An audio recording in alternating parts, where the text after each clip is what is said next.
right. I wasn't planning on doing this today, but we had enough sales to warrant the thing, so we'll give it a shot. All right.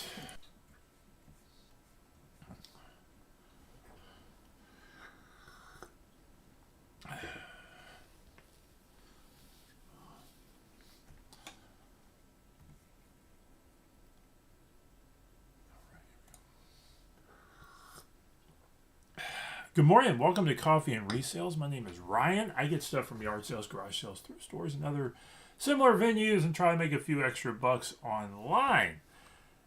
It's Christmas Eve. I wasn't planning on doing this morning, and look at this. I had 4 sales yet over the last 24 hours, and some of them are pretty interesting, so we're going to talk about them. I actually think I even had one this morning. So we're going to talk about it. Anyway, thank you, Hourly Flipper. 'Tis season. So, what do we got here?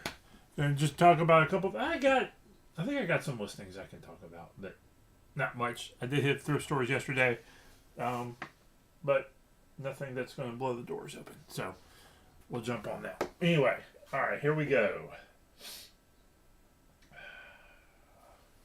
These are those.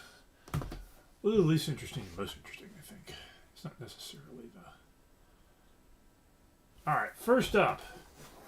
From the death pile, the Shel Silverstein books. 2 of these sold for $17 for the pair of them. One's not even in that great shape. Pick these up when you see them for a buck or 2 or less. Lot them up and sell them. Sometimes you can sell one for $8 or $10. I don't recommend that with these. I say wait till you got 2 or 3, flip them then. But yeah, these have been, I think I've had these for a couple of years. I've got various stacks sitting in different places, and I have one in one spot, one in the other spot. I was like, wait a minute, I've got 2 of those. We better list them. And I did, and they sold. And so it's nice to get stuff out the door. Hey, Justin! Merry Christmas Eve to you too. Glad to see you still alive over there where you're at that we're not going to talk about. Justin's doing things. He's my boy. Anyway, next up is we're following up The Strange Good Poetry, a little deep for young kids. Yes. I think we actually have all of his books. And Shel Silverstein was a weird dude.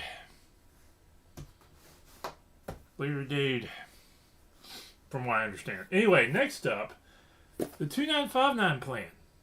I don't really know much about this. This is a guide to communion with God. This is a clean, like nothing's written in this or anything. $22. I picked this up last week and listed it. So it's just somebody, I think, trying to do like a daily devotional type of guide to help people through their spiritual walk and that sort of stuff. So, and I looked through, I kind of glanced through it, and I didn't see anything that made it belong in the heresy box. So this may be reasonably decent. Glad you're on. Yep, glad to see you on, Justin. Looking forward to you getting home in a few. Okay, next up are the 2 fun things that we got. First, this little joker is really kind of neat. Both sales in under 24 hours. 48, call it. But yeah, both of those listings sold within a couple days. It was, that's what happens. The logarithm, the eBay, Hourly Flipper asking, both sales that I had, both of these sales in under 24 hours. I would say under 48. This goes to the whole eBay logarithm thing that likes new listings that sell. A little bit of it was price, but it was an in-demand stuff that you price right, and It's a new listing. That's how eBay really likes new listings. There's kind of a bump. Two things. eBay likes stuff that sells in new listings, particularly new listings that sell. The logarithm likes me, and it bumps all the rest of your stuff up sometimes too. Anyway, back to this thing. Do this again. It's not Hot Wheels. It's not Matchbox. It is Play Art Schwimmwagen SW51. Some sort of German army diecast amphibious vehicle. Sold it for $11. I actually thought it would go. Actually has a propeller thing in the back. It has like all the parts to it on there and stuff, the little gun and that sort of thing. I actually thought it was going to sell for more. I think I started maybe like as high as 20 something bucks, because there was, I think, a comp or two that was up there. So, and I've been gradually dropping it a couple bucks at a time, and it finally sold for $11. So I really like selling Hot Wheels. I like finding Hot Wheels in big bins of them, and flipping them. If you can get $7. The line there's about $6 or $7. You can make money on Hot Wheels if you can get them for I try to get them at like a quarter a piece or less if I get a big bin full. That's probably where that came from. Finally, this is a 1980s enthusiast thing, and you almost don't know what it is unless you kind of had them. You're like, what in the world? Half a Jeep? What's going on? This is a 1980 Shaper Stomper Jeep 4x4. I think it may have gone to what was called Water Demons, like an amphibious or something sort of deal. But this is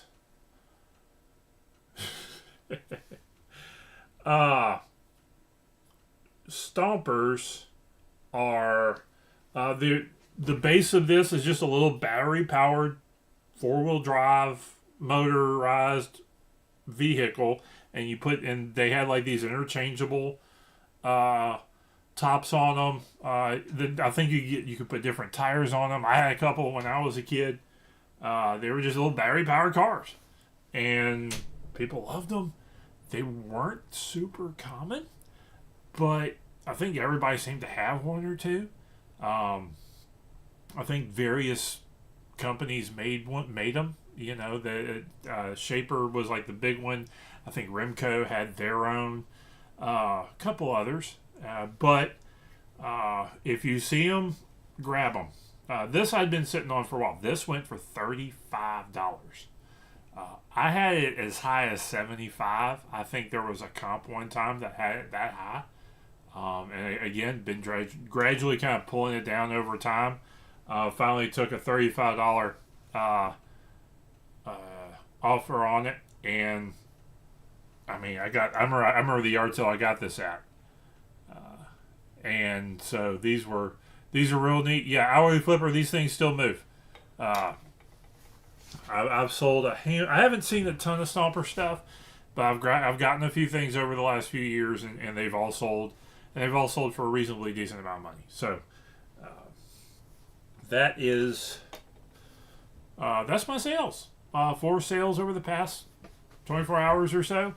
And I'll be getting them out the door. Hopefully, the mail ladies should be running today, so that will actually go out. So anyway, a small handful of finds today. Some really kind of interesting that I want to talk to. I think I'm going to talk about. First up, the not quite so interesting stuff, and a couple and some listings. So I did some looking up, and I've got these, and we'll see how they do. I think I talked about them yesterday. Justin Wilson cookbooks. Put these 3 up for $20.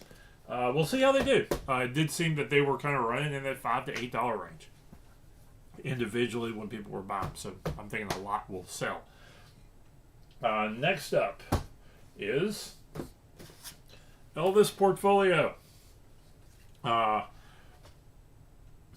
Some Elvis stuff sells, some of it doesn't. This may be a $15 to $20 item. You gotta make sure you're like, ooh, Elvis, that thing's cool. Well, the thing about Elvis was he was popular. When something was popular, they make a lot of stuff. So Elvis stuff is still out there, and it's, And usually about the only stuff that's worthwhile is the stuff that's super met. So we'll see how this this is some sort of souvenir folio concert edition. It was at my parents' house. They gave it to me. We'll see how it tells. Next up, talk about that in a minute. Left Behind Kids books. I've had reasonably decent success selling these. This is a box set. I think I've got it up for $15 now. And the books are in really good shape. If you can get more than about a dozen, like either like a box slipcover box set or more than about a dozen books at a time, grab them. And for 50 cents a piece or less, then those things will do it. Morning, Kevin. And let's see. A few more. Nerds. Some sort of book by some other dude. Merry Christmas Eve, Chris. Anything goes. So these are books 1 through 4. They didn't have book 5 or 6 at Goodwill. This is another set. Sequentially numbered books in kid sets do decently. I think I got this up for $25. So we'll see how that flips out too. If I'm at Goodwill and I see, I'm in the kids book section and I see more than about 3 or more kids books in the same series, I would kind of start checking things to see if they're worth grabbing. There was another one and there was a different one there that it was 4 or 5 books. I was like, nah, if those go half price, I may grab them, but I'm not going to pay full price on this. All right. Finally, the weird one. Tostada sobre la Pasión by Juan Broadus, a.k.a. John Broadus. This is the Spanish language version of a treatise on preaching by John Broadus. And I saw a handful of religious Spanish language books at Goodwill. And alternative language, non-English language religious stuff is worth looking up. I sold some, I think, D.L. Moody stuff not too long ago that was Spanish language. I think I sold all of it. And so there was a couple other books weren't worth grabbing. This one may be. John Broadus looks like he did a 1940s treatise on preaching. This is it translated into Spanish. The only other listings of this book on the internet right now are in the $80 to $90 range or more. I underpriced them because that was probably too high. So I think I got put this for $50. Probably wound up taking over $20 for it, but it was worth grabbing. So, religious books, non-English, take a look at them. They're worth grabbing and probably seeing what you can get out of them. And is that everything? That is everything for today. That's everything for today. So, glad to see everybody jumping on and saying hi. And so, like, comment, subscribe. And I will catch y'all after Christmas sometime. We'll see if anything sells over the next few days. And we'll jump back on it and start getting some stuff moving again. So, we're going from the really hot and heavy time to one of the really slow periods during the year. But if you're selling, you can still move stuff. Keep listing, keep looking, keep sourcing. It's worth doing. Get some of that death pile stuff out there. And you can get it handled. So, y'all have a good one. And I'll catch y'all on the flip side. And have a Merry Christmas.